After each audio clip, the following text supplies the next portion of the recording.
which is really interesting considering that you're all really dedicated to documenting Australian stories and the Australian landscape, and but yet you can't necessarily get the support here.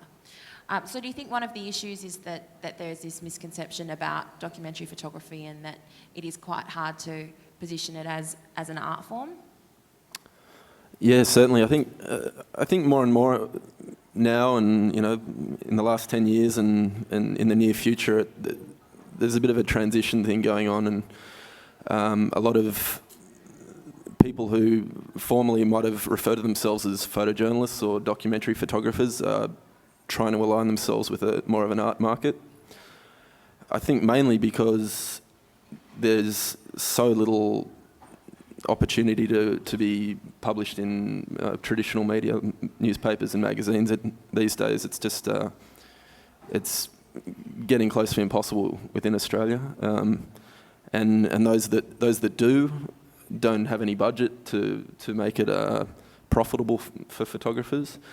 So I think it's something I think I could speak for Dean and myself that it's definitely something that's that we're conscious about, and rethinking our market, where our work can be shown, because traditional forms where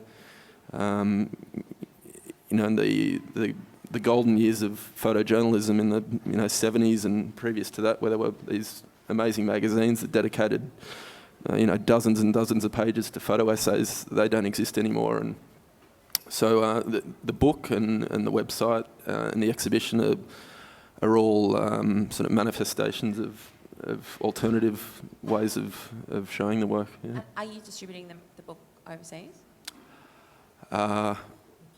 With difficulty, yes. Yeah. Can I just add into that? Yeah. Like I guess the problem is that with Australia, and they can what is referred to as contemporary sort of photography.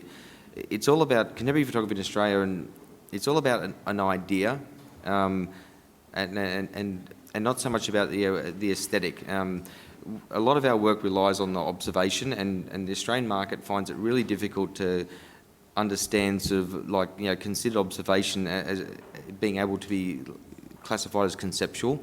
It's like that work if you see in the foyer for the Biennale.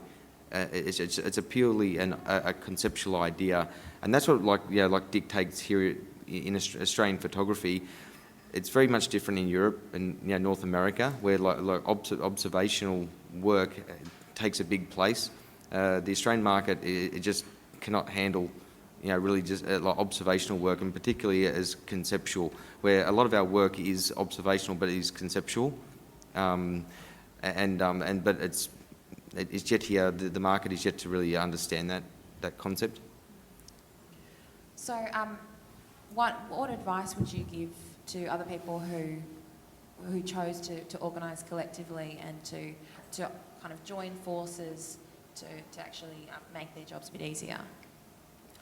Well, I think it's a good move, because bringing together several like-minded people with a similar vision, you're instantly attracting viewers from several different locations. So whereas if Dean or I were to make an individual website, we would have a very limited audience.